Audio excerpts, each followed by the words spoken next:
All right. Last team of the day, Ridge Community Bolts.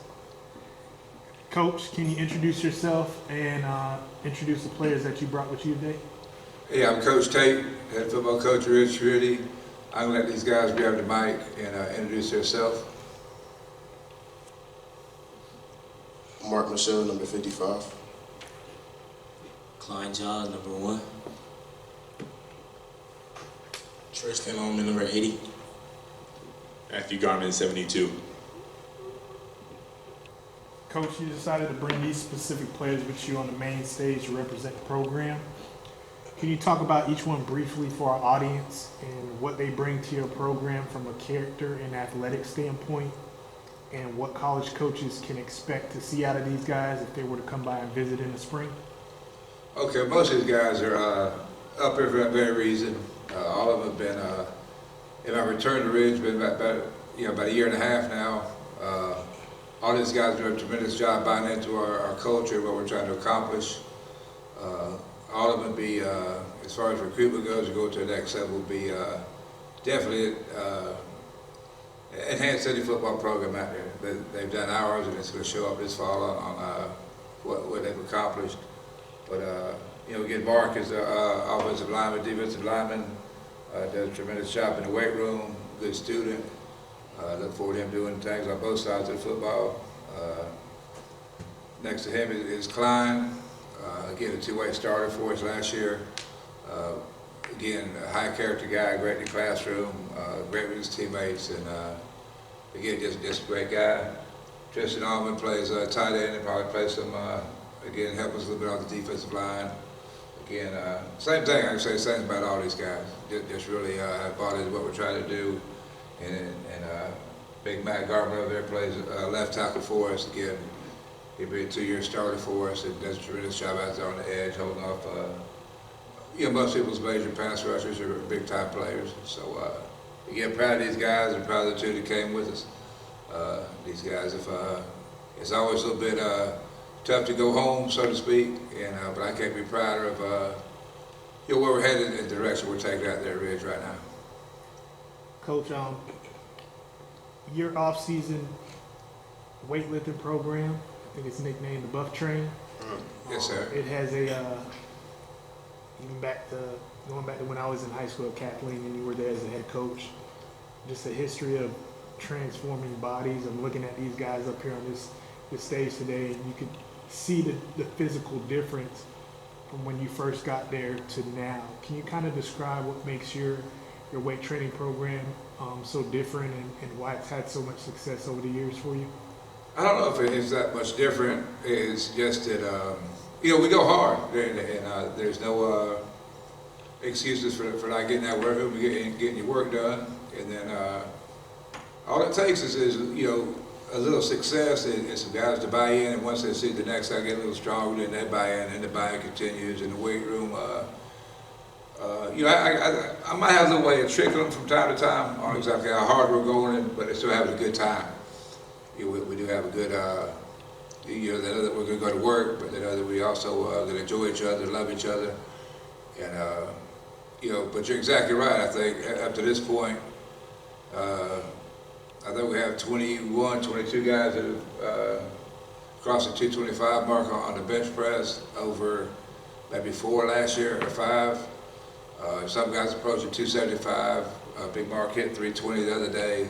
So we're going to be a well-improved football team. But I don't know the secret formula. I just know that the guys who get stronger, we do work extremely hard, and that's what the expectation is. So there's no excuse for not doing your part if you're on the football team. Okay. You've completed your first season of what is now your 3rd stint with the Ridge Community Program this past fall. What were some of the things that you learned this go round that is different from the first 2 times that you led the program? I think the thing that's different, and probably if there's a difficult part to the return on the 3rd trip, would be it's hard to answer because I know everybody that coaches does the very best they can do, and try to build a program and try to build a culture or a winning program. But originally been through 4 or 5 guys in those 3 or 4 years that I was at Bartow. So when I came back, really the second time I came back, we weren't too far removed from, in 2012 we beat Lakeland, we were district champions, and it was only, short 3 years that I was back, and that hadn't left yet. The tradition, the belief, and the things that we had accomplished. Last year was a little bit rough on just, in my opinion, getting the kids to believe what we could achieve. And by being back, that it's not their fault, but they, like I said, 4 or 5 coaches in 4 years. Some of the guys that were returning, that were probably some of the guys we were counting on, transferred. I can't really blame them. Some have been through 3 coaches; they didn't know what to expect. This and that. So, we got down to the grassroots team, and but we fought, we battled, we persevered. We won our last game, the big rivalry game with Davenport. So there's growth in that. Everybody says, "Oh, y'all 3-7, this or that." I don't see it like that. The things we went through, the things we fought through, the things you battled through, like in any family or any team situation, makes you better, makes you stronger. And nobody's running, nobody's leaving. We're just building, and we'll be back. We'll be back. I have no doubt about that. This question is for all the players individually. What are some of your individual goals that you hope to accomplish? And what are some team goals that you hope to see you all reach as a collective group this spring?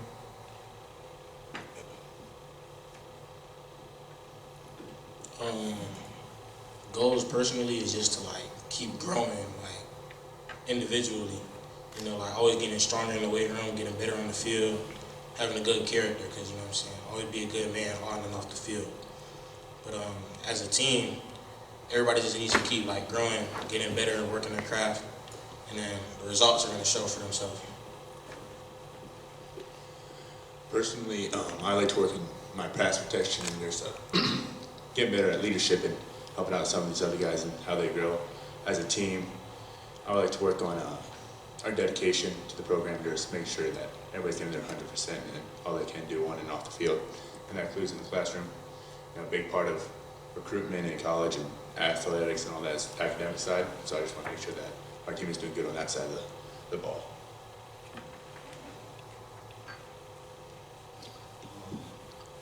One individual goal that I have is to be a better leader.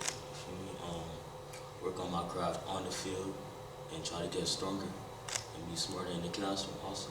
But as a team, one goal that we need, it's a brotherhood at the end of the day. You feel me? So we all gotta come together.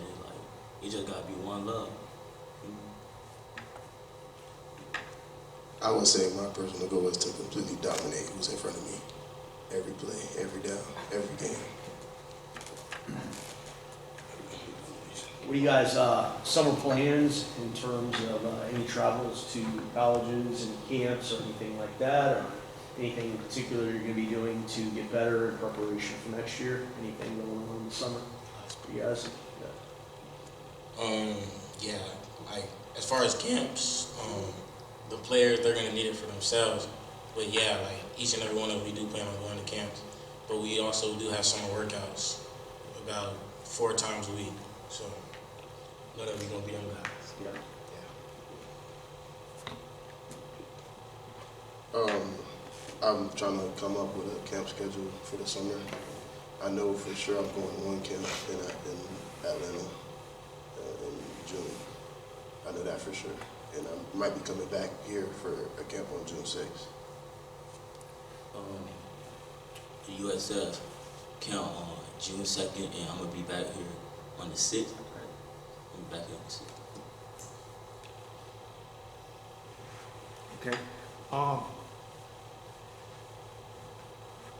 There's a lot of talk about the new generation of kids being resistant to the old school way of coaching and discipline that used to take place. Being that you are one of the longest tenured coaches, head coaches in Pope, What have you seen firsthand with the approach that you've taken with your program that has worked for you in all these years of your coaching? Does the old school way still work, or are you taking a new approach with this new era? I'm not really taking of course we all learn and evolve through the years on what's happening.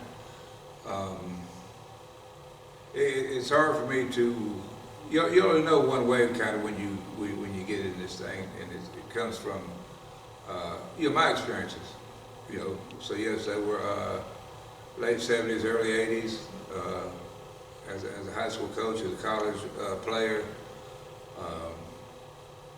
and then, coaching wise, back then it wasn't old school to us. It was the way you played the game. It has changed some, I think, with some of the, some guys can accept it right now, some guys cannot. I don't have if I had my finger on that pulse, then I'd have 100 guys on my roster and everybody chop it a bit to get the ridge, so with some of the other guys. All I know is I think through, the coach in there ask, why you do it. Why you do it is because you love kids and you want them to exceed in whatever it is. These guys talk about grades, they talk about afterlife, after football, whatever. And to be a man in society, it cannot be soft. There's not a soft way to do it. If there is, someone needs to let me know.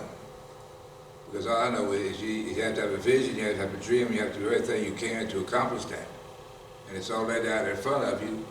And if I have to discipline somebody, then they need discipline. I'm not looking to discipline somebody. But if I have 50 kids doing it the right way, and you think that you're different from the team, then there's consequences for that. I don't think it's old school. I think it's the right school. And as an adult, as a competitor, I can't see how 15, 16-year-olds is going to run my life and make me be something that I'm not, because that would be dishonest. I don't think the old school way is I'm not, brother, an idiot out there.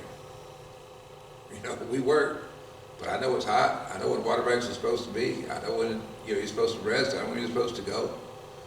But, that's the way we do it. And to me, guys want to do what they think they need to do to go to a softer place, go to a different place, then more power to them.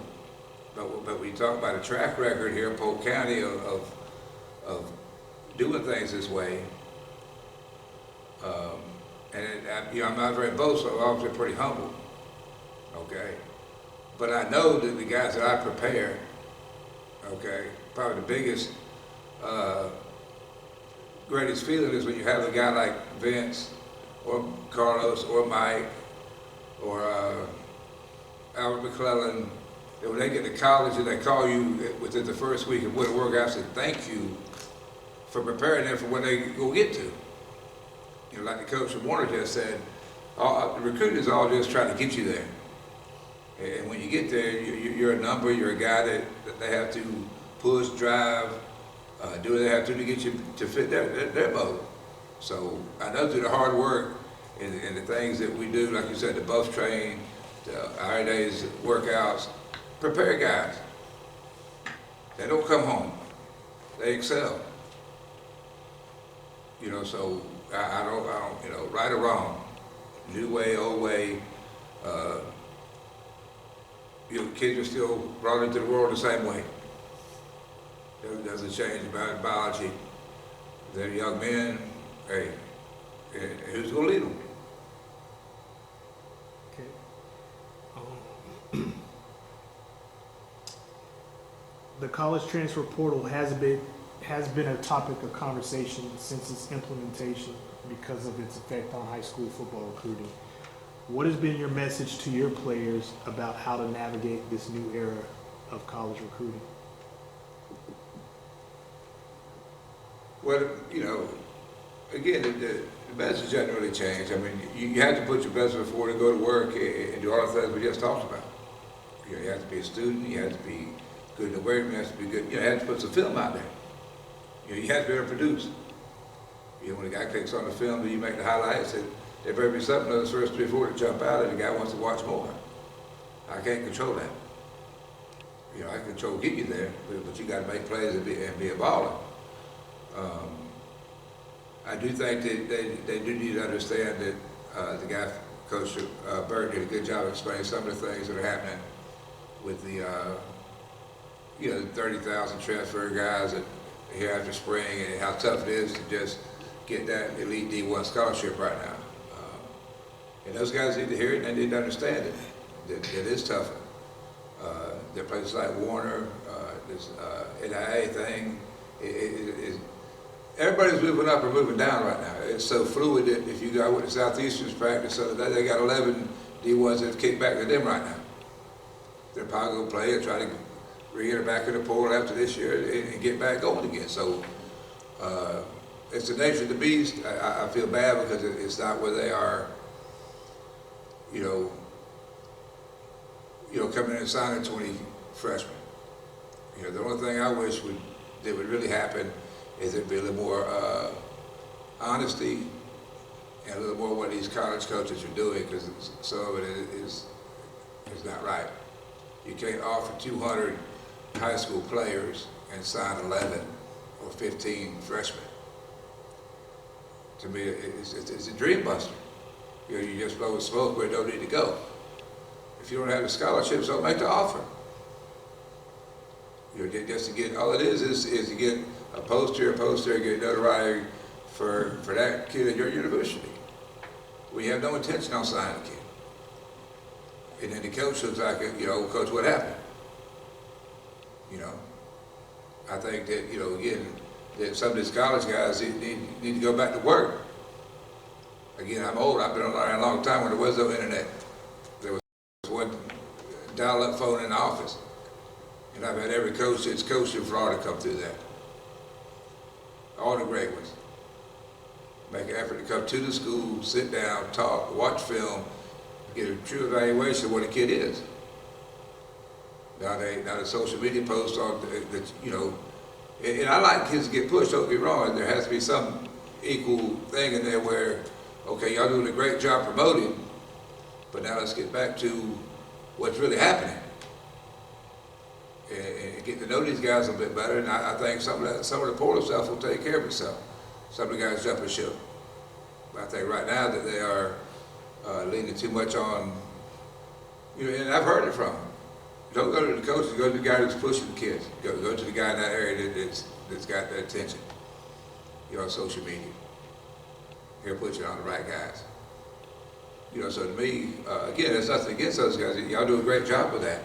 But I still think there needs to be some type of communication with the guy that has a daily life with the kid. And has taken him home, knows where he lives, knows what he's going through, knows what's happening. So, but again, I think, again, back to the original question, these guys have to just get a little understanding that it may be a NIA or a D2 or D3 to get you in. We got to get in right now. So if your dream is University of Florida and they ain't knocking on the door, then we got to regroup and humble ourselves and say, okay, I just want to go play some football. If I'm good enough, next year, hey, we another 30,000 moving. And you see it all the time. That little running back that was in D3, he went and rushed for 1,500 yards this year in Division I. All because he had game film from wherever it was. So the key is to get wherever you can get and do the same thing you do now. Just grind, get your grades right, get your weight room right, and become a football player.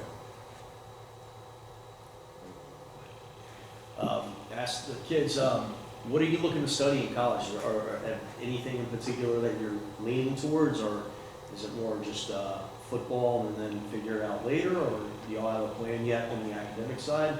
Any thoughts on that?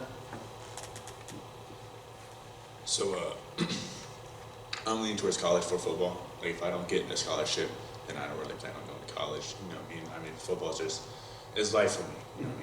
But in college, I'm looking to pursue like an engineering degree. So that way, if I'm blessed enough to get that scholarship to go to college, I have a way providing after football is over. You know what I mean? Sure.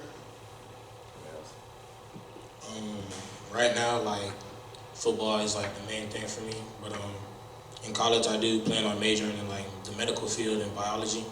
Like right now in high school, I'm in EKG, about to get my certification. Yeah.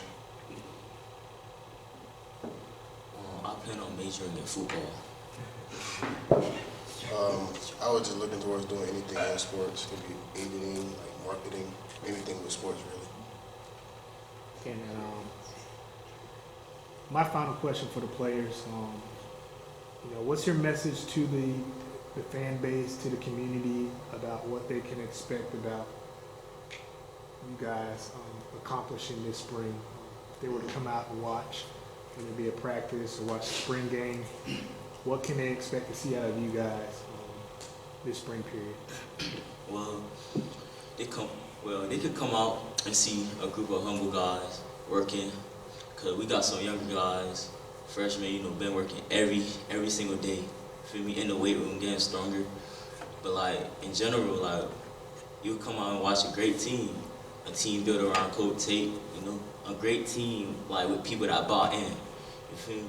So like at the end of the day, you finna come out, win or lose. You finna like, feel me? Like it's finna be a great game. Complete domination. Complete domination of the gridiron. I honestly feel like we're going to dominate everybody because we've been hearing it for years. Hard work pays off. And trust me, we've been putting in that work.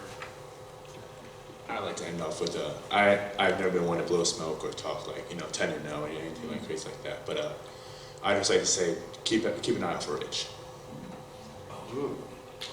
And Coach, do you have a final message that you want to leave the fans or college coaches as to what they can look out for from your program if they visit this spring? Well, to the college coaches first, stop by. Come by and watch our kids practice. Where we practice the same. We only got the 30 days in, right there in April and May. So we're practicing from 2:30 to 5 every day out there at the Ridge. Do your homework. See what we have produced.